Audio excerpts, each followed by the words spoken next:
Romshinators, thank you so much for joining me once again here on Romshii Radio. I really do appreciate you stopping by, listening to me, listening to the sweet sound of the ambient music that plays, and exploring the world of thought in 2026. Thank you so much. You truly are among the most brightest stars in this galaxy. If you have found your way to Romshii Radio, there is no way you will not succeed. And that's what we're talking about today. Ladies and gentlemen, success and also generalizations. You see what I just did there? I generalized you. I said, hey, if you made it to this video and you found your way to this video, you would be successful. Whoa! And a lot of that goes on in the human condition. Generalizations, that's what we like, because the world is chaotic, the world is horrifying, the world is a jungle, the universe is a deep, dark jungle of unknown. We really know very little. No matter where we are in the human timeline, there is always a future human looking back on us like a caveman. I mean, that is the idea. Either that or we explode, the sun eats us. I mean, or whatever happens, we come to our own demise. A meteor shatters the earth, like what happened to my buddy, the dinosaur. We don't know much. But what we do know is that we feel better when things are generalized, when we can make broad, sweeping generalizations. Sometimes we make these generalizations about the boomers. The boomers, the class of, the elderly who have have been advantaged in many ways by the greatest economic conditions the world has ever known. People say they're selfish. People say they're out of touch. People say they are behind and expect the world to cater to them, okay? And maybe I've also made these generalizations in my mind. When I look around at the world and I want someone or something to blame, well, like I said, it's obviously a lot more complicated than just a blanket generalization. Today, we're going to take a look at boomer motivation. We're going to take a look at The Strangest Secret by Earl Nightingale. Yes, I actually really enjoy The Strangest Secret. I like it a lot. I've listened to it many times. In my younger years, because I say this in almost every episode, I'm a middle-aged man. I'm able to look back and the experiences I had as a young man the world has drastically changed. And so was my mindset, and I was maybe naive, I was maybe gullible back then, but I also was scared and young and in a big world that was going to eat me alive, and I needed to generalize. I needed to believe in myself. I needed to know that I could make it happen. I needed to know that it was possible to make a life for myself. And what did I do? I took refuge in the words of Earl Nightingale and The Strangest Secret. And truly one of the greatest pieces of motivational talking ever written. Motivational speech. It's awesome. His tone of voice is incredible. The delivery is impeccable. You trust this guy. From the first word that he says, you are drawn in like a moth to the flame. And by the end of this speech, you believe in a lot of generalizations about the world, about success, about yourself, and you are left feeling like you can take over the world. And maybe that's a good thing, maybe it was a good thing, maybe it is, but we're going to break it down today and see what can we take from this, and what should we leave behind? What is ridiculous, and what is still true? Do you want to go on that journey with me? Here we go.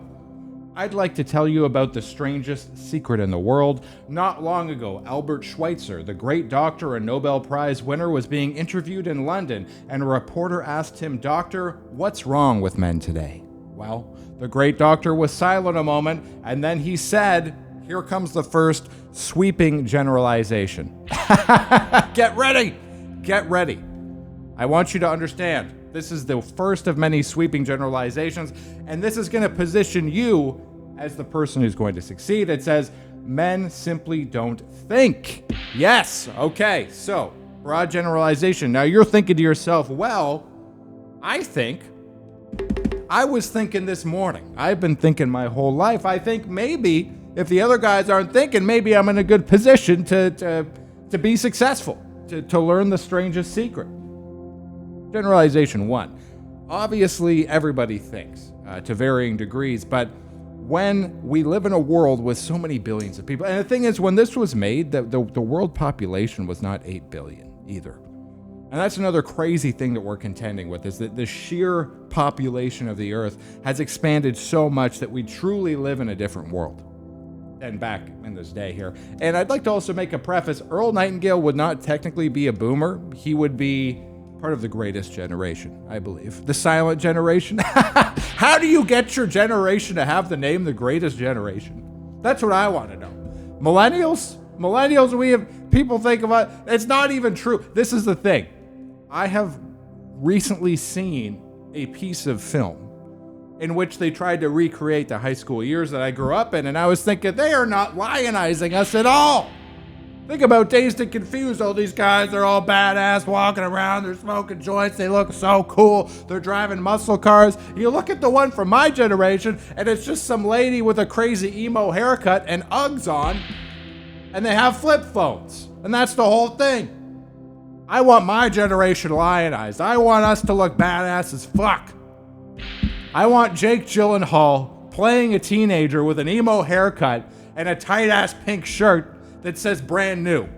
And I want him to like beat the shit out of the janitor or something. I don't know. That's what I want. Equal rights for all generations to be lionized in film. If you're listening to me, Hollywood, I know some Hollywood executives watch my show. If you're listening, a lionized millennial movie would be hilarious. I will write it. You will fund it. It's got to be Jake Gyllenhaal because he's hilariously old, but still young enough to somehow play a high schooler, I think. You tell me, you're the experts, Hollywood. Anyways, let's continue. Just to recap, men simply don't think. Generalization, somebody who's a little bit less naive might even turn the program off at this generality because they go, this guy's trying to sell me something. And it's about this today. I want to talk with you. Okay, we're reading again. We're back to reading. This isn't me talking. This is Earl Nightingale. We live today in a golden age. This is an era that man has looked forward to, dreamed of, and worked towards for thousands of years. But since it's here, we pretty well take it for granted. Yes, this is pretty much true. I'm going to be totally honest with you. We do live in a golden age, despite the horrific news that we see every day. Pure evidence that the world is run by a satanic cabal of PDFs and looming natural disasters, forest fires everywhere, rockets flying at us from outer space, planetary tensions building, people finding a lack of purpose, a lack of motivation, nobody having hope for the future. We still can go to the store and buy all these nice little gadgets. You see in front of me, these gadgets keep me happy. This one's green. This one's a different shade of green. This one's silver. This one's orange. This one's white and blue. This is a mixed bag. I mean, you can say it's a golden age if you'd like, because we all have toilets in our house and running water. I think they had running water way back in the Roman days. We have electricity, we have lights, we have services. Things are generally convenient for us.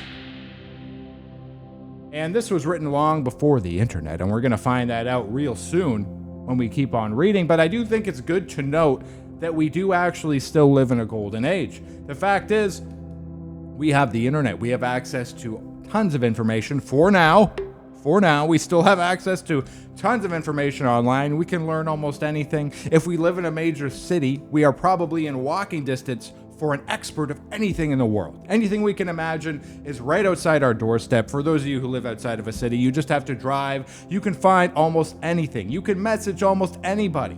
It's incredible. We didn't used to have this before. Yes, it does atomize us. Yes, it does separate us. Yes, it does make us more individualistic because we can just sit alone in our bedrooms and go down wormholes of our own choosing. There is always a double-edged sword in this world. I mean, it's the scales. You don't get an advantage without a disadvantage. I mean, I wish it were different.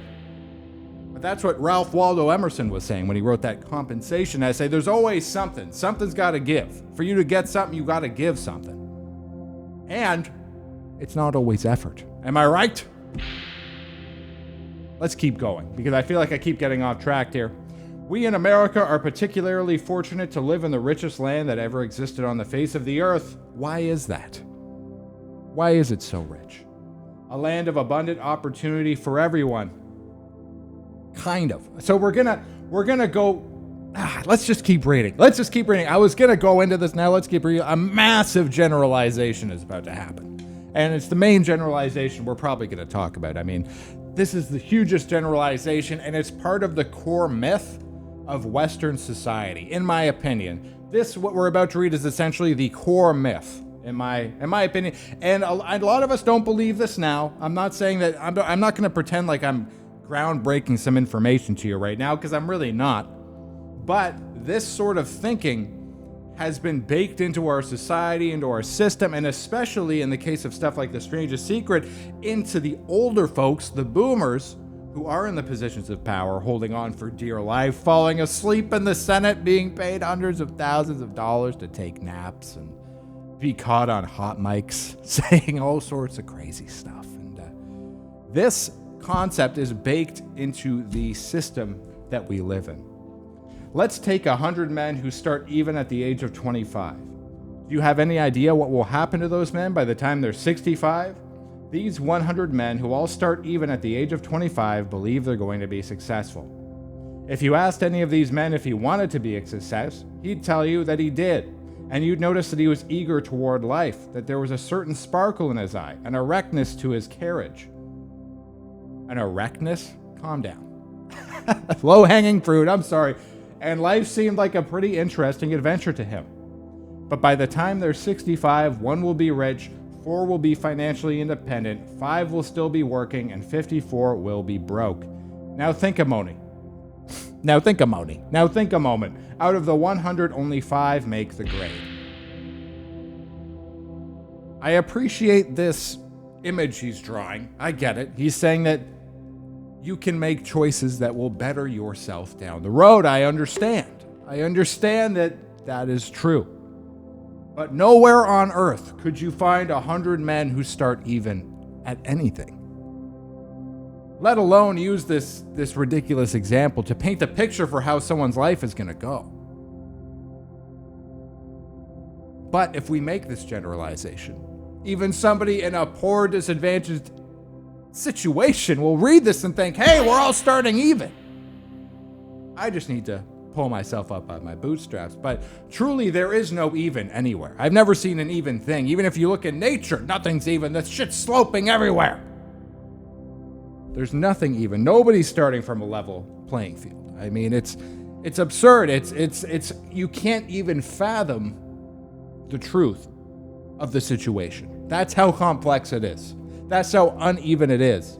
That our mind needs to be comforted with these sorts of stories. That we are all starting on an even playing field. Everybody is where they are because of the choices they made. I do agree, and I just want to tell you this, romshii. I don't want this to come across like I'm being a doomer. Like, I truly believe if you are watching this right now, as in you have access to a computer device with enough internet connectivity to watch me, and you have enough free time to listen all the way into this video, and you're comfortable, maybe you're on a bus, you're on a train, maybe you're sitting at home. If all those things are true, there is probably many things that you can do from where you stand right now to better your life and to put yourself in a position 10 or 15 years down the road that would just amaze you. Like the possibilities are literally endless, and we still live in a golden age, despite the fact that people are everything we just said. Based on the human history of our time, everything we could see, we still are in some sort of a golden age with the amount that is possible for us to do. It doesn't feel that way because of the crushing dystopian nature of the system we live in. It was better back when this was written, much better.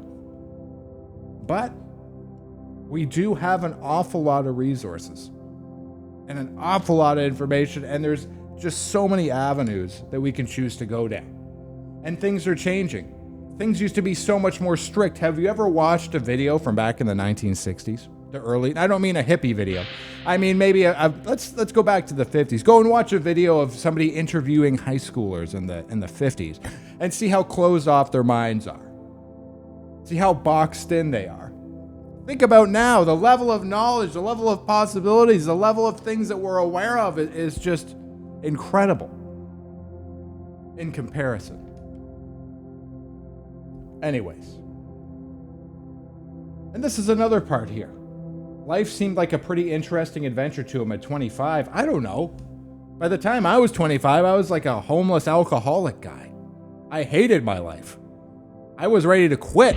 I was ready to get out of here. At 25, I feel better now. Maybe I'm one of the guys who think. I got a nice new haircut. I'm looking good. I got my blazer on. When I was 25, I didn't even know what a blazer was, and I'd never gotten a haircut. I had dirt under my nails.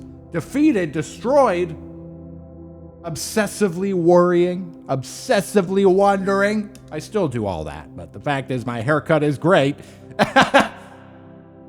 Why do so many fail? What has happened to the sparkle?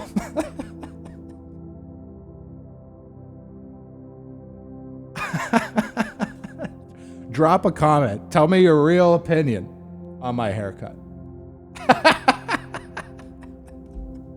I'm one of those guys now. I'm staring in the mirror, touching my hair. What's wrong with me? I don't like it. It forces you to be like that.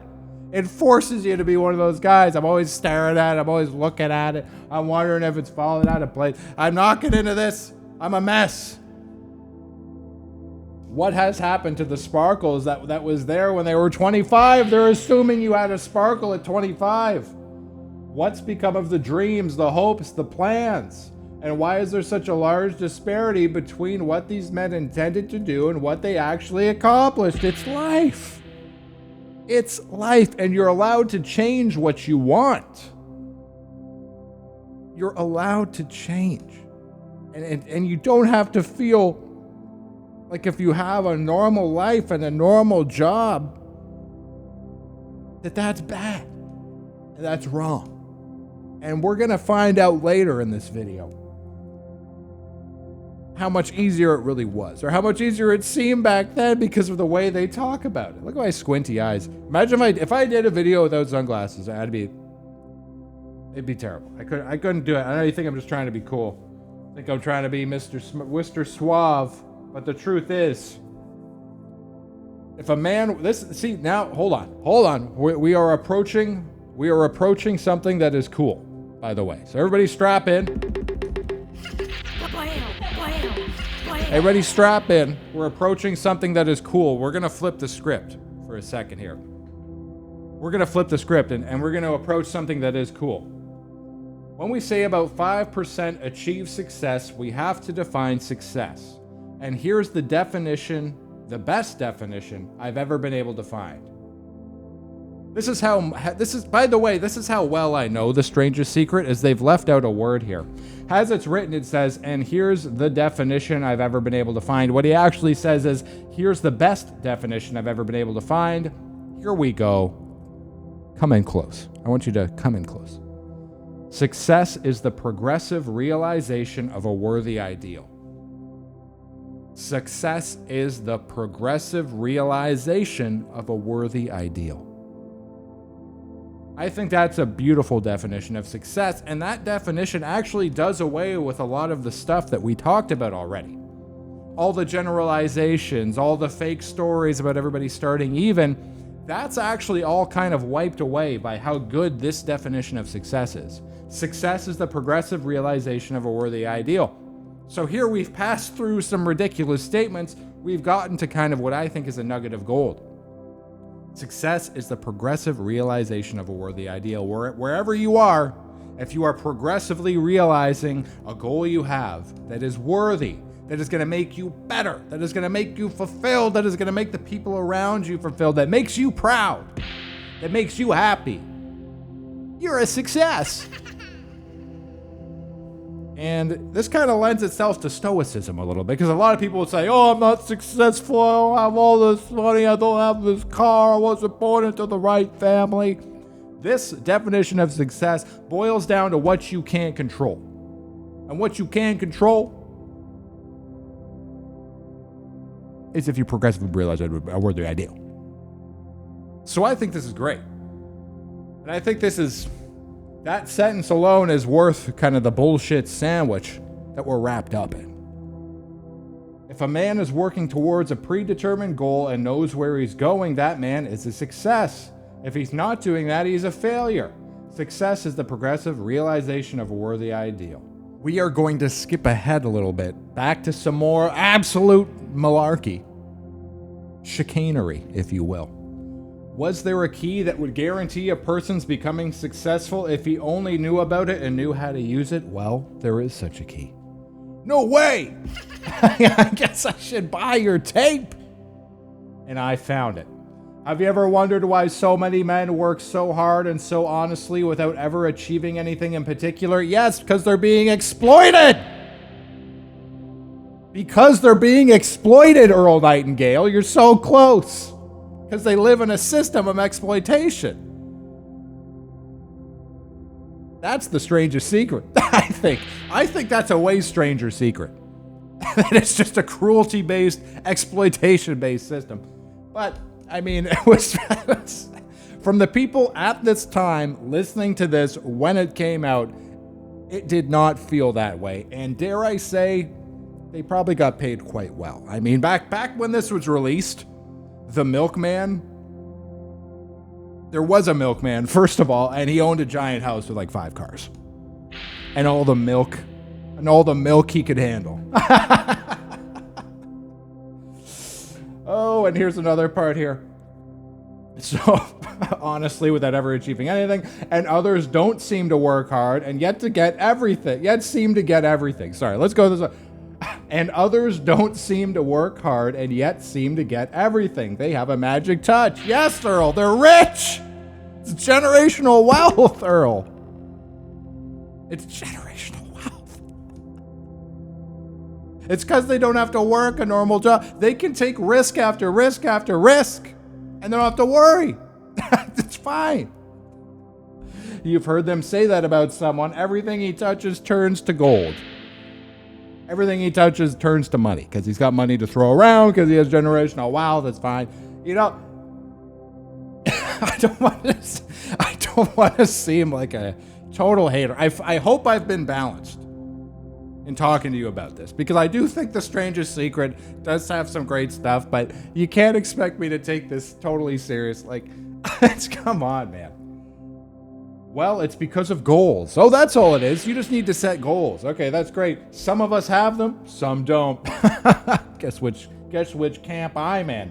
People with goals succeed because they know where they're going. That is fantastic and kind of true, by the way. I mean, this is a little bit silly because I feel like most people have goals, but at the same time, there's a difference between having a goal and having a goal that you can actually execute, actually do, and then taking steps to do that goal. I mean, mostly everybody has some far off goal. Usually people pick some sort of goal that they know they can't really do, so they'll never have to do it.